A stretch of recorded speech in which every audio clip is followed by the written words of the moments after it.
The tennis world has been buzzing, speculating, theorizing about what really went down between Carlos Alcaraz and Juan Carlos Ferrero. Everyone's got an opinion, everyone's got a theory, but nobody seems to have the actual answers. And then Marc Lopez, the Olympic gold medalist who coached Rafael Nadal through some of his greatest moments, sat down for an interview that honestly changed how I see this whole situation. We analyze what Marc Lopez revealed. Let me just say this up front. If you're into tennis drama, if you want to understand the real dynamics behind these coaching relationships, you need to stick around for this entire video. Because what Lopez shared isn't just gossip or speculation. This is coming from someone who's been in the trenches, who knows what it's like to be in that coaching box during the biggest moments in tennis. And his perspective on the Alcaraz-Ferrero split is absolutely fascinating. So let's set the scene here. December 17th, 2025, the tennis off-season. Everyone's relaxing, recovering, preparing for the new year. And then boom, Carlos Alcaraz, the world number one, drops an absolute bombshell on social media. He's splitting from Juan Carlos Ferrero, the coach who's been with him since he was 15 years old. The coach who helped him win 6 Grand Slam titles, 8 Masters 1000 titles, and become the youngest world number one in ATP history. Just gone. 7 years of what looked like the perfect partnership, finished. The tennis community went into absolute meltdown.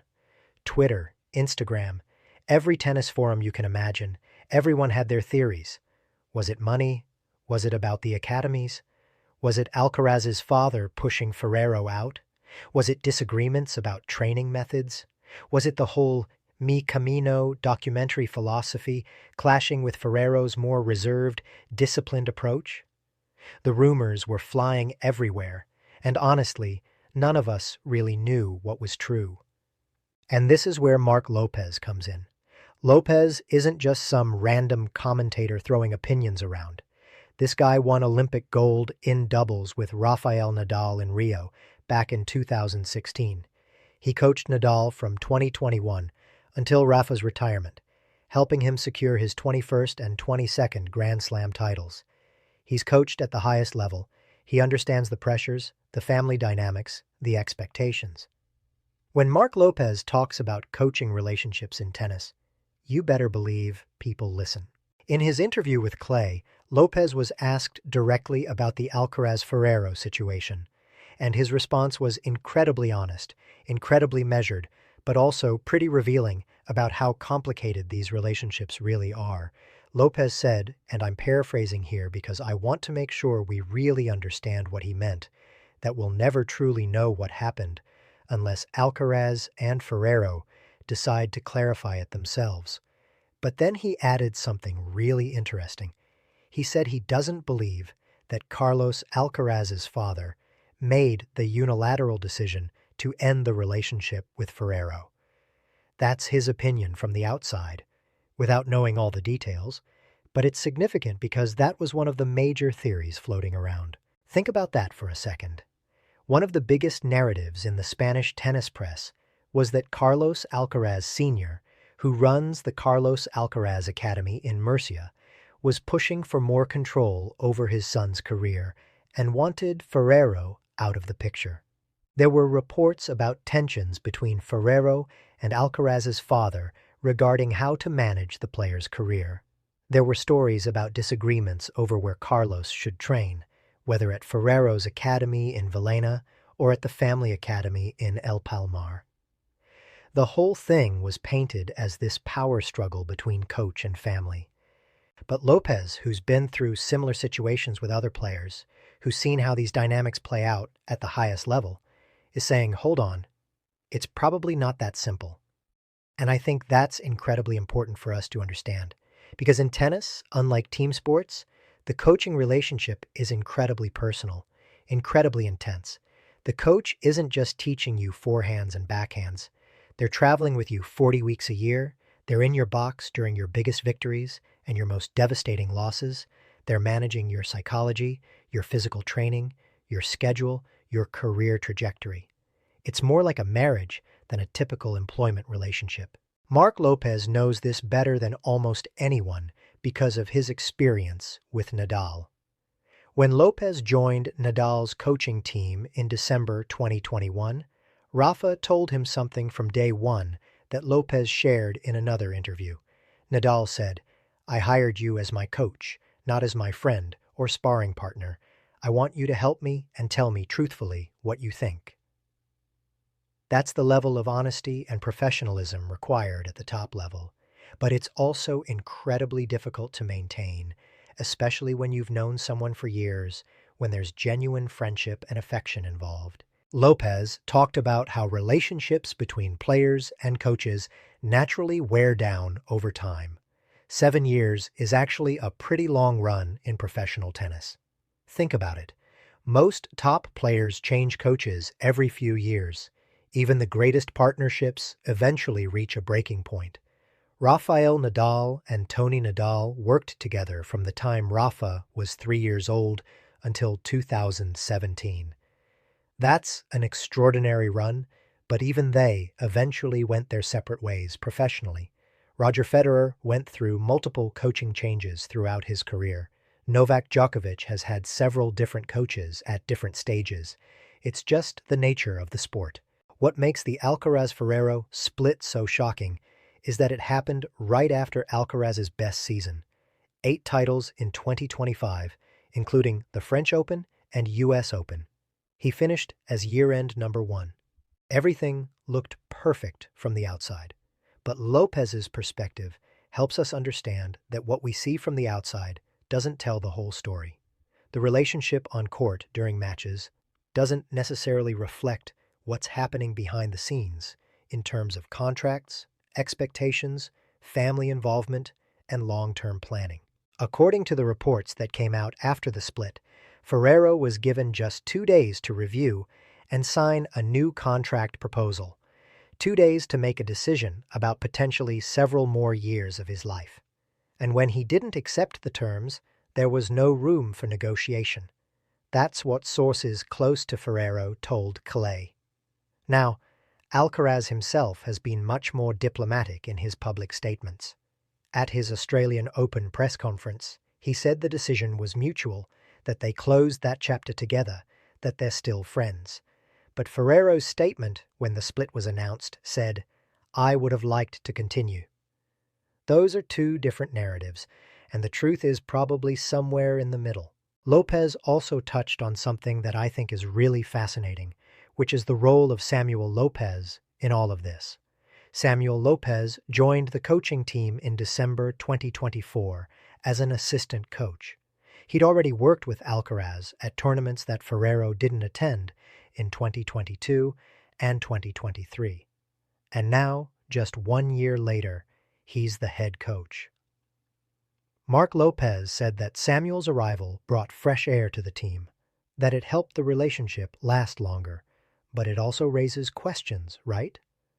Was Samuel Lopez always being groomed as a potential replacement? Was this transition planned further in advance than anyone's admitting? The thing that really struck me about Marc Lopez's comments is how he described the Alcaraz-Ferrero partnership. He called them an ideal pair. Those were his words, an ideal pair. And I think that's what makes this whole situation so difficult for tennis fans to understand. Because from everything we saw, they were ideal. The results speak for themselves. 6 Grand Slams before Alcaraz turned 23. 2 Wimbledon titles, a French Open, a US Open. The chemistry seemed perfect. Alcaraz's explosive, joyful playing style combined with Ferrero's experience and tactical knowledge. It looked like a partnership that could dominate tennis for the next decade. But Lopez's point is that we're only seeing one dimension of that relationship. We don't know what the conversations were like about training schedules. We don't know what the disagreements were about tournament selections or preparation methods. We don't know how Ferrero felt about the increasing involvement of Alcaraz's family in decision-making. We don't know what the contract negotiations looked like or what specific terms were deal-breakers. And unless Alcaraz and Ferrero decide to sit down and explain everything in detail, we probably never will know. This is actually something that Lopez has unique insight into because of his relationship with both players. He knows Juan Carlos-Ferrero well. They're both Spanish coaches who've worked at the highest level, and Lopez also knows the Alcaraz family through the tennis community. He actually played his last professional match partnering with Carlos Alcaraz at the Madrid Open in 2022 before fully retiring. So he's seen both sides of this dynamic up close. One of the theories that's been floating around is that Alcaraz's mi camino philosophy, his my way approach to tennis and life, was fundamentally incompatible with Ferrero's more structured, disciplined mindset. Fernando Meligeni, a former Brazilian player who's friends with Ferrero, suggested in an interview that mi camino represents more than just Alcaraz's love of partying or enjoying himself. It's about who makes the decisions, how much the family is involved, what the daily schedule looks like, how much independence the player has. And Meligeni implied that this philosophical difference was at the heart of the split. Marc Lopez didn't directly address this theory in his interview, but his comments about never really knowing what happened unless they clarify it suggests that there are multiple factors at play. It's not just one thing. It's probably a combination of contractual issues, philosophical differences, family dynamics, natural wear and tear from 7 years together, and maybe even just different visions for what the next phase of Alcaraz's career should look like. What's interesting is that Lopez is now coaching Marie Bouzkova on the WTA Tour.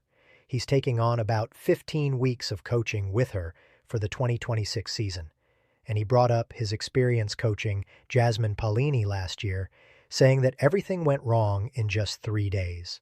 That's how quickly coaching relationships can deteriorate at the professional level. You can think everything's going great, and then suddenly, boom, it's over. Lopez understands this volatility better than most people. Looking at the bigger picture here, this split raises so many questions about the future. Will Alcaraz stick with just Samuel Lopez, or will he eventually bring in another big-name coach? Mats Wilander has suggested that Alcaraz should hire someone like Roger Federer, someone with a different playing style who could challenge him in new ways. Brad Gilbert mentioned Carlos Moya as a possibility. There's even been speculation, which Ferrero himself addressed, about whether he might coach Jannik Sinner, Alcaraz's biggest rival. Ferrero was diplomatic about that possibility, saying it's not the time to think about it, but he didn't completely rule it out either. The immediate concern, though, is how this impacts Alcaraz's performance at the Australian Open. Melbourne is the only Grand Slam he's never won. If he wins it, he becomes the youngest man to complete the career Grand Slam in the Open era. That's enormous. But he's doing it without the coach who's been with him for every single one of his previous major victories. That's a massive psychological shift, even if Samuel Lopez is someone he's worked with before. Marc Lopez was asked about this specifically, about how the split might affect Alcaraz going into the Australian Open. And Lopez's response was really thoughtful. He talked about how it depends on individual personalities, how Alcaraz has shown incredible maturity on court, despite his young age, how he's always delivered in big moments. But Lopez also acknowledged that coaching changes are complicated, that they can affect players in unexpected ways, and that we won't really know the impact until we see Alcaraz competing. The thing is, Alcaraz is facing Jannik Sinner, who's won the last 2 Australian Opens and who's been specifically working on aspects of his game to counter Alcaraz's strengths. Sinner's been focusing on his net transitions and making subtle adjustments to his serve. The rivalry between these two has been incredible. They've shared the last 8 Grand Slam titles between them and contested the last 3 Grand Slam finals. Alcaraz won their last meeting at the US Open, but Sinner's been working hard to close that gap. So now you have Alcaraz, without his longtime coach, trying to win the one major that's eluded him against a rival who's defending champion and specifically targeting his weaknesses. And all of this is happening while the tennis world is still trying to figure out what actually caused the split with Ferrero. It's one of the most intriguing storylines heading into the 2026 season. What Marc Lopez's interview really highlighted for me is how little we actually know about what goes on behind the scenes in professional tennis. We see the matches, we see the celebrations, we see the trophy presentations, but we don't see the contract negotiations, the family meetings, the difficult conversations about future direction, the personal tensions that build up over years of intense collaboration. Lopez has lived through all of that, both as a player and as a coach. And his perspective is that we need to be humble about claiming to understand these situations from the outside. Lopez didn't throw anyone under the bus in his interview. He didn't take sides. He didn't speculate wildly about what might have happened. What he did was remind us that coaching relationships in tennis are incredibly complex, that there are always multiple perspectives and factors involved, and that sometimes even the most successful partnerships reach a natural endpoint. Whether the Alcaraz-Ferrero split was handled perfectly or not is debatable, but Lopez's point is that we shouldn't rush to judgment without knowing all the facts. The question now is, what happens next? Can Alcaraz win the Australian Open with Samuel Lopez as his sole coach? Will he eventually bring in another high-profile coach to complement Lopez? Could there ever be a reunion with Ferrero down the line? Ferrero himself said he's not closing the door on that possibility, that with the relationship they've had, closing the door definitively wouldn't make sense. So maybe this isn't the end of the story. Maybe this is just a chapter closing, with the possibility of another chapter opening sometime in the future. What I keep coming back to is Marc Lopez's description of them as an ideal pair. Because if they were truly ideal, if everything was working perfectly, they'd still be together. So something was missing. Something wasn't quite right, even if it looked perfect from the outside. And maybe that's the real lesson here. That success on the court doesn't always translate to harmony behind the scenes.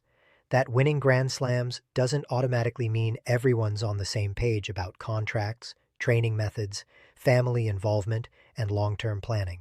As we watch Alcaraz compete at the Australian Open over the coming weeks, we'll start to get some answers about how this coaching change impacts his tennis. But the bigger questions about what really happened between him and Ferrero might remain mysteries unless they decide to tell us themselves. And maybe that's okay. Maybe some things are meant to stay private, between the people directly involved.